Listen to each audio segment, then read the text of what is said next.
قومی سلامتی کمیٹی کی اسرائیلی جارحیت کی شدید مذمت، ایرانی جوہری تنصیبات پر حملہ، عالمی قوانین اور اقوام متحدہ کے چارٹر کے منافی قرار۔ وزیر اعظم کی زیر صدارت قومی سلامتی کمیٹی کی اہم بیٹھک، وفاقی وزراء اور عسکری قیادت کی شرکت۔ امریکہ کے ایران پر حملے سے پیدا صورتحال پر غور، اسرائیل ایران جنگ کے خطے پر پڑنے والے اثرات کا بھی جائزہ لیا گیا۔ کمیٹی نے اقوام متحدہ کے چارٹر کے تحت ایران کے اپنے دفاع کے حق کو تسلیم کیا۔ اعلامیے میں کہا گیا کہ ان غیر ذمہ دارانہ کارروائیوں نے خطے میں کشیدگی میں اضافہ کیا۔ کمیٹی کا تمام متعلقہ فریقین سے بات چیت اور سفارتکاری کے ذریعے تنازع کو حل کرنے کا مطالبہ۔ فیلڈ مارشل عاصم منیر نے کمیٹی کو ٹرمپ کے ساتھ اپنی ملاقات کی تفصیلات سے آگاہ کیا۔ اجلاس سے قبل وزیر اعظم سے پاکستان میں تعینات ایرانی سفیر رضا امیری مقدم کی ملاقات، خطے کی تازہ ترین صورتحال پر تبادلہ خیال کیا گیا۔ اس حملہ کا مذمت کرتے ہیں۔ This time first they came for the Palestinians, but the world did not speak out because they weren't Palestinian. Then they came for the Lebanese, but we did not speak out because we were not Lebanese. And then they came for the Yemenis, but we did not speak out because we're not from Yemen. And now they have come for Iran. If we do not speak out, Mr. Speaker, there will be no one left when they come for us. اسرائیل نے فلسطین، یمن، لبنان اور اب ایران پر حملہ کیا۔ اگر ہم نے اب بھی کچھ نہ کہا تو اگلی باری ہماری ہوگی۔ بلاول بھٹو کا قومی اسمبلی میں خطاب، کہا جھوٹ کی بنیاد پر ایران پر حملہ کیا گیا، حملے کو عالمی قوانین کے خلاف ورزی قرار دیا۔ بولے اسرائیل کے رجیم کو روکنا ہوگا، ہمارے خطے میں ایک نتن یاہو کی سستی کاپی ہے، ہم نے سستی کاپی کو جنگ، سفارتکاری اور بیانیے کے میدان میں بھی ہروا دیا۔ پانی پر جنگ لڑنا پڑی تو اگلی جنگ بھی جیتیں گے۔ بھارت سنتاس معاہدے پر عمل کرے یا جنگ کے لیے تیار رہے۔ ہمارے خطے میں بھی ایک نیتن یاہو کا سستی کاپی ہے، اور میں فخر سے کہہ سکتا ہوں کہ ہم نے اس سستی کاپی کو جنگ کے میدان میں ہروا دیا، سفارتکاری کے میدان میں ہروا دیا، بیانیہ کے میدان میں۔ ایران کا اسرائیل کو ایک اور کرارا جواب، شمالی، جنوبی اور وسطی اسرائیل پر میزائل کی برسات۔ پاسداران انقلاب نے پہلی بار قدر ایچ میزائل بھی چلا دیا۔ تل ابیب، اشدود، حیفا اور ہرزیلا میں زوردار دھماکے، جنوبی اسرائیل میں پاور پلانٹ تباہ، بڑے علاقے کی بجلی معطل، اشدود شہر میں میزائل گرنے سے بڑے پیمانے پر تباہی، جنوبی اسرائیل میں اہم اسٹریٹجک تنصیب پر میزائل لگنے سے شدید نقصان، لگاتار میزائل حملے، سینکڑوں عمارتیں ملبے کا ڈھیر بن گئیں، تل ابیب اور حیفا غزہ کا منظر پیش کرنے لگے۔ امریکہ کے بعد اسرائیل کا بھی ایران کی پردو جوہری تنصیب پر حملہ، اسرائیل کا 6 ہوائی اڈوں پر حملے، 15 جنگی طیارے تباہ کرنے کا دعویٰ۔ تہران کے شمالی علاقے ایون میں پاور پلانٹ اور جیل کو بھی نشانہ بنایا گیا۔ تہران میں سرکاری نشریاتی ادارے کے ہیڈ کوارٹرز اور شہید بہشتی یونیورسٹی پر بھی بمباری، ایران نے اسرائیل کے 2 ڈرونز مار گرائے۔ ایران کے خلاف جارحیت بے بنیاد ہے، روس ایران کے لوگوں کی مدد کرنے کے لیے تیار ہے، روسی صدر پیوٹن نے امریکہ پر واضح کر دیا۔ روسی ترجمان کا کہنا ہے امریکہ کے ایران کی جوہری تنصیبات پر حملے سے جنگ میں مزید لوگ شامل ہو گئے ہیں، کشیدگی میں اضافہ ہو جائے گا۔ ایرانی وزیر خارجہ عباس عراقچی کی روسی صدر پیوٹن سے ملاقات، عباس عراقچی نے روسی صدر کا شکریہ ادا کیا۔ عباس عراقچی نے کہا اسرائیل اور امریکی حملے بین الاقوامی قوانین کی خلاف ورزی ہیں، ایران روس تعلقات اب اسٹریٹجک تعلقات کا روپ دھار چکے ہیں۔ برطانوی وزیر خارجہ ڈیوڈ لیمی کا ایرانی ہم منصب عباس عراقچی سے ٹیلی فونک رابطہ۔ برطانوی وزیر خارجہ ڈیوڈ لیمی نے کہا کہ ایران کی جوابی کارروائی خطے کے لیے تباہ کن ہوگی، ایران کی کوئی بھی اشتعال انگیزی خطرناک نتائج کا سبب بنے گی۔ ایٹمی تنصیبات بہانہ، ایرانی قیادت نشانہ، ٹرمپ کے ناپاک عزائم عیاں، امریکی صدر کا ایران میں نظام حکومت کی تبدیلی کا اشارہ۔ ڈونلڈ ٹرمپ نے کہا کہ موجودہ ایرانی حکومت ایران کو عظیم نہیں بنا سکتی تو رجیم چینج کیوں نہیں ہونا چاہیے، ہمارے حملے ایران میں بہت درست اور ہدف پر تھے، ایران میں جوہری تنصیبات کو پہنچنے والا نقصان انتہائی شدید بتایا جا رہا ہے، ہم نے ایک شاندار کامیابی حاصل کی۔ بلی تھیلے سے باہر آ گئی، وائٹ ہاؤس نے امریکی صدر کی سوچ خود عیاں کر دی۔ وائٹ ہاؤس کی پریس سیکرٹری کیرولین لیوٹ کہتی ہیں کہ ٹرمپ کا خیال ہے کہ اگر ایران اپنے جوہری پروگرام پر مذاکرات سے انکار کرتا ہے تو ایرانی عوام کو اپنی حکومت کا تختہ الٹ دینا چاہیے۔ یہ بھی بولی امریکی صدر اب بھی سفارتی حل میں دلچسپی رکھتے ہیں۔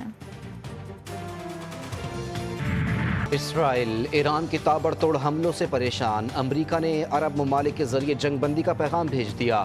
امریکی جریدے وال اسٹریٹ جرنل کے مطابق ایران اسرائیل کے ساتھ امریکی اہداف کو نشانہ بنانے کا ارادہ رکھتا ہے اور کشیدگی میں کمی پر راضی نہیں۔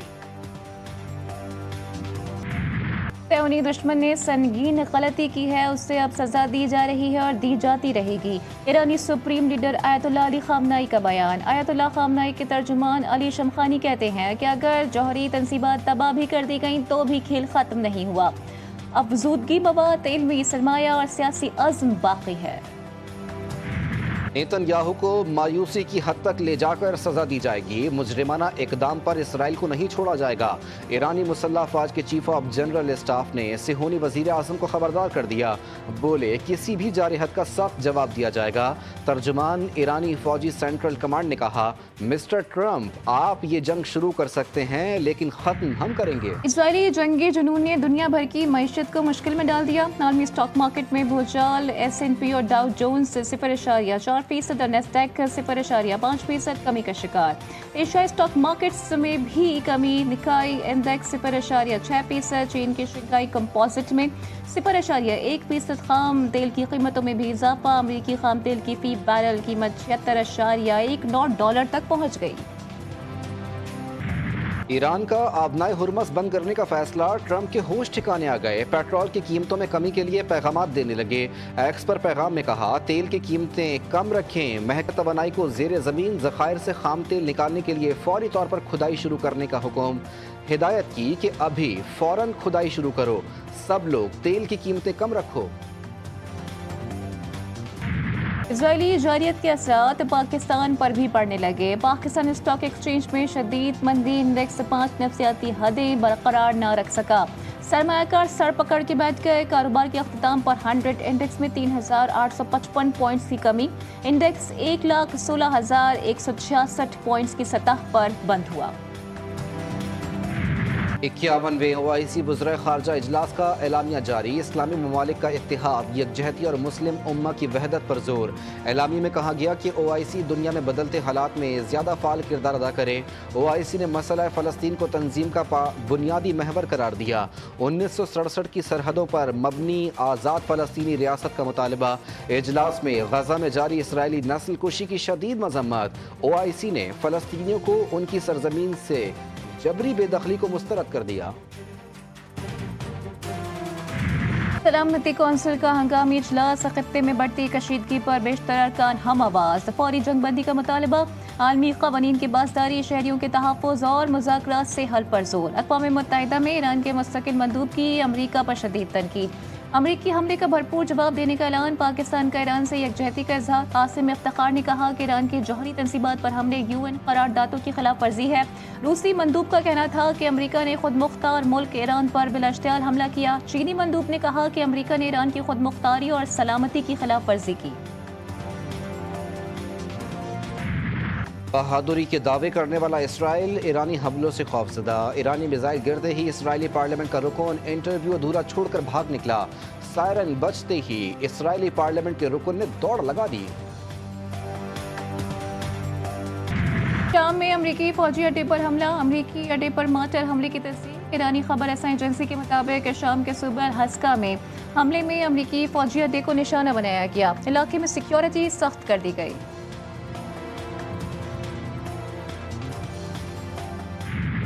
ٹیکسوں میں اضافے کو GDP کے صرف 0.25% تک محدود رکھا گیا۔ بہتر ٹیکس کمپلائنس کے لیے ہم نہ صرف ڈیجیٹلائزیشن کو فروغ دے رہے ہیں بلکہ ٹیکس قوانین میں بھی بہتری لا رہے ہیں۔ ہم نے موجودہ وسائل میں رہتے ہوئے تنخواہ دار طبقے پر ٹیکسوں کے بوجھ کو کم کیا ہے۔ کنسٹرکشن انڈسٹری کے لیے آسانیاں پیدا کی ہیں۔ تنخواہ دار طبقے کے لیے مزید ریلیف، مشکل حالات میں متوازن بجٹ دیا۔ قومی اسمبلی میں آئندہ مالی سال کے وفاقی بجٹ پر عام بحث کو سمیٹتے ہوئے وزیر خزانہ نے کہا، تعمیراتی شعبے کو ریلیف دیا گیا۔ 12 لاکھ تک کی آمدنی پر ٹیکس کی شرح 1% رکھنے کا فیصلہ کیا۔ ٹیکس کی بنیاد میں وسعت اور تعمیل کے لیے FBR میں اصلاحات اور ڈیجیٹلائزیشن کے عمل کو آگے بڑھایا جا رہا ہے۔ FBR 5 کروڑ روپے سے کم ٹیکس فراڈ پر گرفتاری براہ راست نہیں کر سکے گا۔ سولر پینلز پر ٹیکس کی شرح 10% ہوگی۔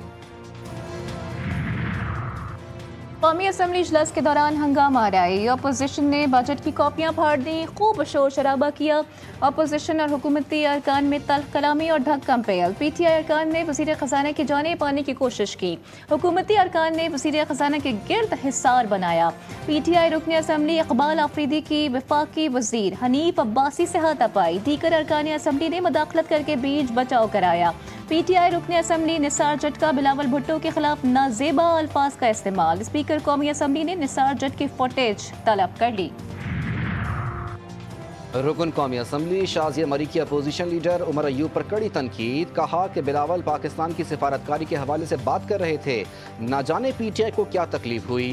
بیرسٹر گوہر نے کہا کہ اپوزیشن لیڈر کو مائک ملا اور بات شروع کی تو مائک بند کر دیا گیا۔ عمر ایوب بولے، بلاول بھٹو کی تقریر کے بعد مجھے موقع نہیں دیا گیا، پیپلز پارٹی اور اسپیکر یہ سب ملے ہوئے تھے۔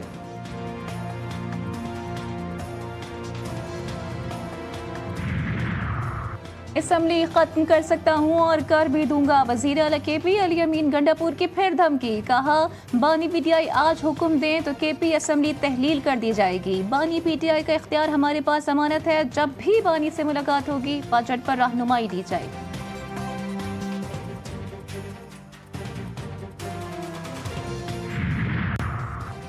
بانی پی ٹی آئی کی 9 مئی کی 8 کیسز میں ضمانتوں پر فیصلہ کل سنایا جائے گا، لاہور ہائی کورٹ کے 2 رکنی بینچ نے فیصلہ محفوظ کیا تھا۔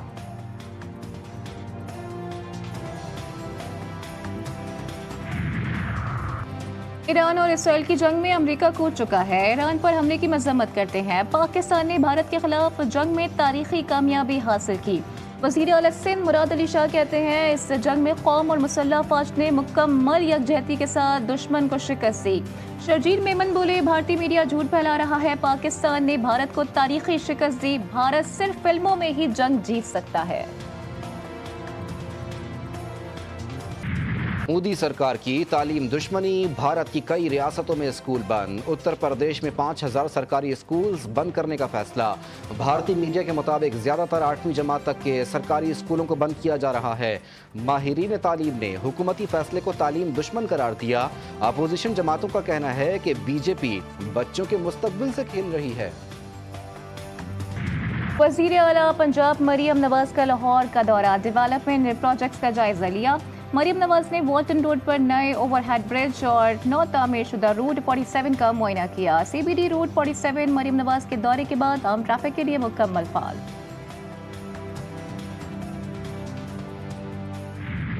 شہری ہو جائیں تیار، بارش ہوگی لگاتار، ملک میں بارش کا سسٹم اب رکنے والا نہیں، 25 جون سے مانسون بارشوں کی پیش گوئی، مانسون ہواؤں کا اگلے چند روز میں شدت اختیار کرنے کا امکان، کراچی سمیت سندھ کے مختلف اضلاع میں بھی برسات کا امکان، اسلام آباد میں آج بادل برس پڑے، گرمی کی شدت میں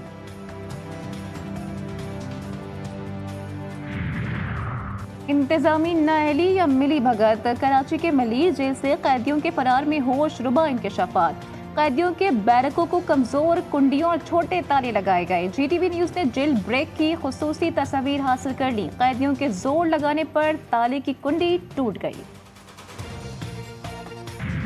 کراچی میں لانڈی اسپتال چورنگی سے ملنے والی لاش ڈاکو کی نکلی، گزشتہ روز قائد آباد کی حدود میں پولیس مقابلہ ہوا تھا، ایک ڈاکو ہلاک، ساتھ ہی وزیر خان فرار ہوا تھا، پولیس کو شبہ ہے ملزم وزیر خان کو اس کے ساتھیوں نے فائرنگ کر کے قتل کیا، لاش پر گولیوں کے نشان بھی پائے گئے۔ لاہور کے علاقے باغبان پورہ میں 16 سالہ لڑکی سمیت 2 افراد کا قتل، خاتون نے تیز دھار آلے سے شوہر اور بھتیجی کو قتل کیا، پولیس کے مطابق مقتول شوکت کی بیوی نے ساتھی سے مل کر واردات انجام دی۔ ڈانڈھی فالٹ لائن دوبارہ فعال، کراچی میں رات گئے ایک بار پھر زلزلے کے جھٹکے، زلزلہ پیما مرکز کے مطابق زلزلے کے جھٹکے 3:14 پر محسوس کیے گئے، شدت 3 ریکارڈ کی گئی، زلزلے کی گہرائی 8 کلومیٹر اور مرکز ملیر تھا، چیف میٹرولوجسٹ امیر حیدر لغاری کے مطابق کراچی میں 1 جون سے اب تک زلزلے کے 57 جھٹکے ریکارڈ کیے جا چکے ہیں۔ اور کراچی کی آرٹ گیلری میں ماضی کی جھلکیاں کینوس پر اتار دی گئیں، فلمی تاریخ اور جذبات کے حسین امتزاج سے سجی ایک منفرد آرٹ نمائش کا انعقاد کیا گیا، کینوس پر فن کے دلکش مظاہرے نے شرکا کو داد دینے پر مجبور کر دیا۔